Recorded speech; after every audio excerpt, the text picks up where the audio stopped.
दोस्तों, किसी के भी मन की बातें जानने के लिए 3 तरीके होते हैं, लेकिन इन तीनों तरीकों को समझना अति आवश्यक है। यदि आप इन तीनों तरीकों को समझ लेते हैं तो आप किसी के भी मन की बातें बड़ी ही आसानी से जान सकते हैं, समझ सकते हैं। तो चलिए इसे एक बुद्ध कहानी के माध्यम से समझते हैं कि किस तरह से आप दूसरों की मन की बातें जान सकते हैं, समझ सकते हैं। बहुत समय पहले की बात है। एक छोटा सा गांव था। उस गांव में 2 भाई रहा करते थे। बड़ा भाई अंधा था, जिस कारण वो हमेशा घर पर ही बैठा रहता था, और छोटा भाई खेती किया करता था, लेकिन खेतों में अधिक जानवर आने से पूरी फसलें नष्ट हो जाती थीं, जिस कारण छोटा भाई बहुत परेशान हो चुका था। तभी उसे एक तरकीब सूझी। एक दिन उसने सोचा, खेतों में से इन जानवर को भगाने के लिए क्यों ना मैं अपने बड़े भाई की मदद लूं। वैसे भी बड़े भैया अंधे हैं, अगर वह खेत में बैठे रहेंगे और जानवरों की आहट आने पर वो उन्हें जोर से चिल्लाकर भगा सकते हैं, जिससे हमारी फसलें बच सकती हैं। इसलिए उन्हें मैं खेत में बिठा देता हूं। ये सब सोच विचार करने के बाद उसने अपने खेत में ही एक छोटी सी झोपड़ी तैयार की और अपने अंधे भाई को उस खेत में बिठा दिया और उनसे कहा, भैया, यदि कोई जानवर की आहट आपको सुनाई दे तो आप जोर जोर से चिल्लाना। ये सुनकर वो जानवर यहां से भाग जाएंगे और हमारी फसलें नष्ट होने से बच जाएगी। बड़ा भाई अपने छोटे भाई की बात मान लेता है और वो उस दिन से खेत में ही रहना शुरू कर देता है। जब भी किसी जानवर की आहट उसे सुनाई देती तो वो तुरंत जोर जोर से चिल्लाना शुरू कर देता, जिससे वो जानवर उसके खेतों से भाग जाते। ऐसा करते करते कई दिन बीत चुके थे। तभी एक दिन उसके खेत में एक हिरण भागता हुआ आता है और वह खेत के बांध को तोड़कर वहां से भाग गया। लेकिन उसी हिरण का पीछा करते हुए एक राजा भी उस खेत में आ पहुंचा। तभी राजा की नजर उस अंधे भाई पर पड़ती है। राजा उस व्यक्ति से कहता है, देखो, मैं यहां पर एक जानवर का पीछा करते हुए आया हूं। क्या तुमने उस जानवर को यहां पर देखा है? इस पर वो व्यक्ति कहता है, हे राजन, मैं तो अंधा हूं, मैं भला किसी जानवर को कैसे देख सकता हूं। लेकिन मैं आपको इतना जरूर बता सकता हूं कि जो जानवर मेरे खेतों से होकर भागा है वो आपके लायक नहीं है। आप उसके पीछे अपना समय यूं ही व्यस्त कर रहे हैं। राजा उस अंधे व्यक्ति की बात सुनकर बड़ा अचरज में पड़ गया। वो ये सोचने लगा कि आखिर ये तो अंधा है, फिर इसे कैसे पता कि जिस हिरन को मैं तलाश रहा हूं वह हिरन मेरे लायक है ही नहीं। ये अंधा व्यक्ति मुझे कैसे बता सकता है? तभी राजा उस अंधे व्यक्ति से कहता है, कहीं तुम मुझसे झूठ तो नहीं कह रहे? एक तरफ तुम ये कहते हो कि तुम अंधे हो और दूसरी तरफ तुम ये भी कह रहे हो कि जो जानवर यहां से भागा है वो मेरे लायक नहीं है। इस पर वो अंधा व्यक्ति कहता है, हे राजन, जिसे आप एक हिरण समझ रहे हैं, असल में वो एक हिरण नहीं है बल्कि एक हिरणी है, और वो भी गर्भवती है।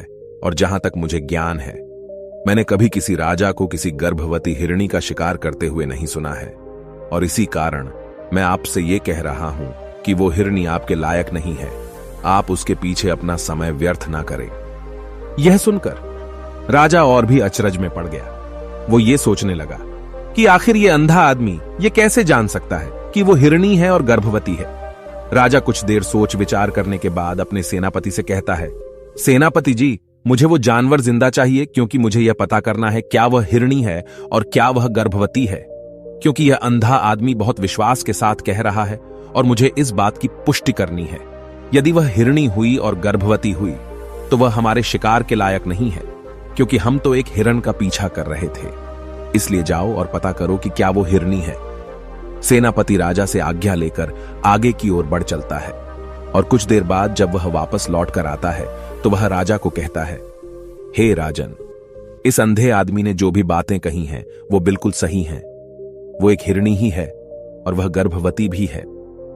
यह सुनकर राजा आश्चर्यचकित रह गया। उसे समझ नहीं आ रहा था कि आखिर अंधा आदमी कैसे पता कर सकता है कि वह जानवर एक हिरणी है, और तो और वह गर्भवती है। भला एक अंधा आदमी यह कैसे देख सकता है, यह कैसे जान सकता है? आखिर इसे यह कैसे पता चला? ऐसे कई सारे प्रश्न अब राजा के मन में उमड़ने लगे। अब राजा ने यह ठान लिया था कि मुझे इस बात की तह तक पहुंचना ही है कि आखिर यह अंधा आदमी कैसे जानता है कि वह जानवर एक हिरणी है। यह सोचकर राजा उस अंधे आदमी के पास जाता है और उस अंधे आदमी से कहता है, देखो, मैं ये तो नहीं जानता कि तुम सचमुच अंधे हो या नहीं, लेकिन मैं तुमसे एक बात जानने आया हूं। क्या तुम मेरे प्रश्न का सही सही जवाब दोगे? इस पर अंधा व्यक्ति कहता है, हे राजन, आप जो कुछ पूछना चाहते हैं मुझसे पूछ सकते हैं, मैं आपको बिल्कुल सच सच जवाब दूंगा। इस पर राजा कहता है, देखो, एक तो तुम कहते हो कि तुम अंधे हो और दूसरी तरफ तुमने यह बता दिया कि जिस जानवर का पीछा मैं कर रहा हूं वह एक हिरणी है, और तो और वह गर्भवती भी है। आखिर तुम्हें यह कैसे पता चला? तुम्हारे खेत में और भी तो जानवर आते होंगे, और भी तो जानवर यहां से गुजरते होंगे, फिर तुमने यह कैसे अंदाजा लगाया? तभी वह अंधा व्यक्ति राजा से कहता है, हे राजन, आप जिस हिरणी का पीछा कर रहे थे वही हिरणी जब मेरे खेत में आई, उसकी रफ्तार और उसके भागने की आहट से मुझे यह एहसास हो चुका था कि यह एक हिरणी है, और मेरे खेत की जो बांध है वह बहुत छोटी है, उसकी ऊंचाई ज्यादा नहीं है।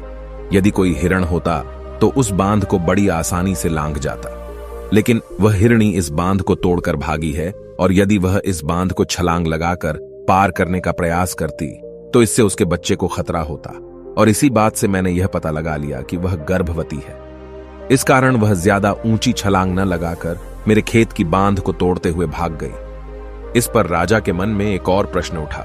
राजा ने कहा, किंतु तुम्हें कैसे पता चला कि वो एक हिरणी ही है, और भी तो कोई जानवर यहां पर आ सकते हैं? इस पर वो अंधा व्यक्ति कहता है, हे राजन, मैं पूरा दिन सुबह शाम यहीं पर बैठा रहता हूं, और मेरी सुनने की शक्ति बहुत तेज है। मैं ये बाफ जाता हूं कि कौन सा जानवर मेरे खेत में आया है, और उसी के आधार पर मैं जोर जोर से चिल्लाता हूं ताकि वो मेरे खेत से भाग जाए और मेरे खेत की फसलों को नष्ट न कर पाए।